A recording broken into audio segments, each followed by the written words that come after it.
Welcome to the second part of this tutorial. After the preparations of our webcomic, the next step is to get to work. The first step is line art. Prepare a good drink, a comfortable seat, inspiring music, because this step is the longest of them all. In my process, I avoid doing double sketching.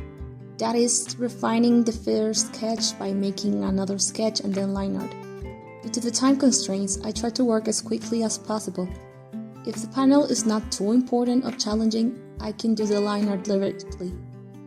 I recommend this method only if you feel confident. The tools I frequently use for this process are brush for line art, Kali line art. You can find the brush in the description below. I recommend you to use a brush that makes you feel comfortable and so it gives you to your webcomic a characteristic style. Line art too. During the line art process, I have this tool at hand that makes it easy for me to make changes without having to constantly erase.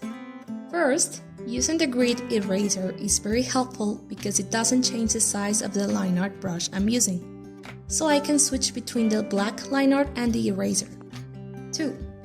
A helpful tip is to zoom in for close-up face details. But for characters in the distance, avoid getting too caught up into details or using the 100% zoom.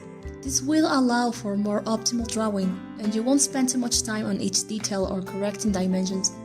Readers won't notice the details as they can zoom in on the page. Hehe. 3. The Liquify tool is a glorious tool. You can use it to make small adjustments that will help you save time to erase and redo line art. There are many ways to use it, so experiment.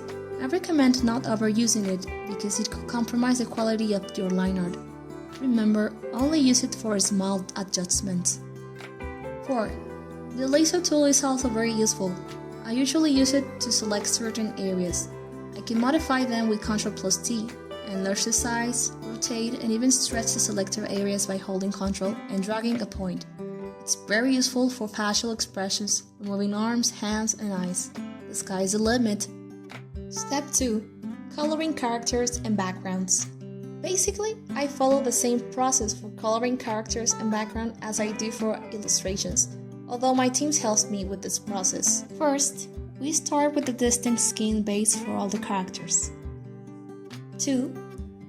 We add the base for their hair, clothes, eyes, and accessories. 3. We add blushes. 4. We add a layer of shadow with multiply. Depending on the background and the necessary lighting, we apply shadows to the characters. 5. We create the background depending on the panel. 6. I add a layer that covers the entire panel, set to multiply and with low opacity.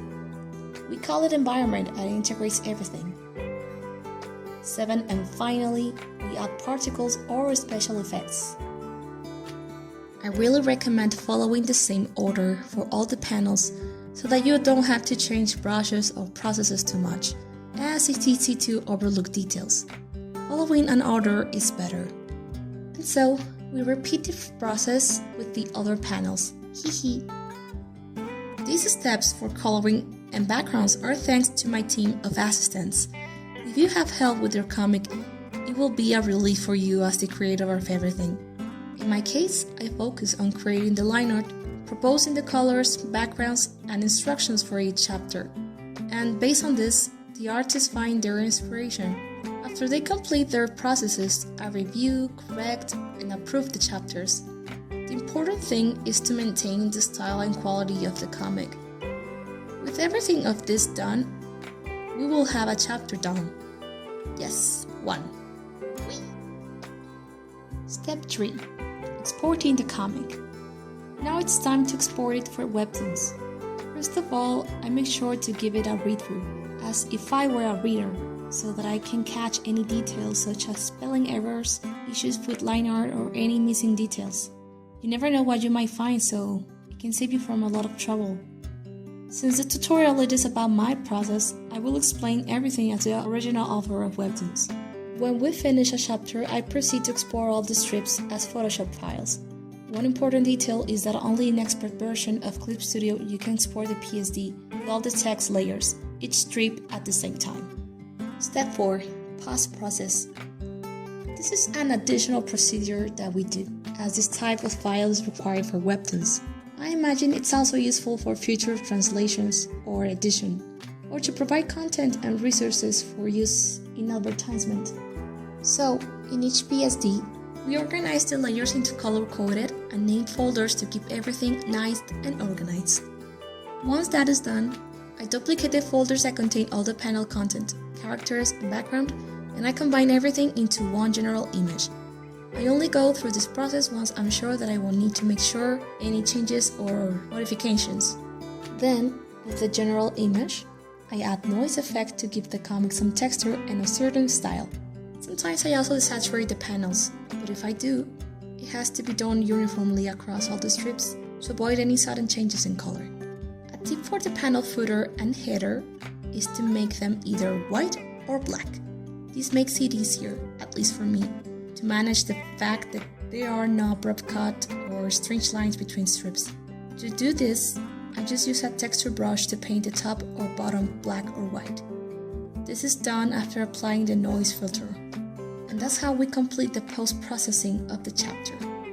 Afterwards, we export each strip through export and export as a JPG file and upload it into the highest quality. Now all the work is compressed into a single strip, which I export to a folder for official images. Step 5. Export your comic to Webtoons. Yay! The process of uploading your comic to Webtoons is different for an original artist and a canvas artist. They will ask for file sizes or thumbnails.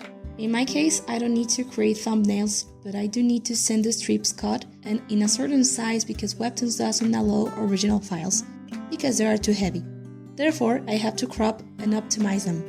For that, I open all the strips that I exported from Photoshop in clips to the Paint. With the export version, I have the option to export Webtoon and export them in two ways: cut mode and complete mode, but in low resolution. I keep them in a folder according to the chapter, and they are generated automatically. They are now ready to be uploaded to Webtoons. Yay! Step 6. Platform. After giving a nice name to the chapter, we now have our chapter on the platform, ready for fans to read and enjoy with every visual detail and storyline. Whee!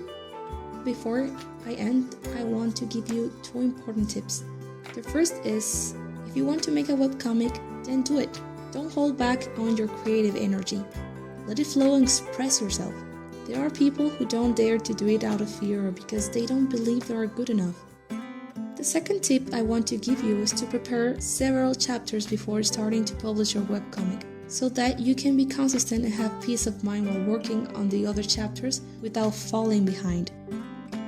That's all, and I hope that sharing this process has been useful for you.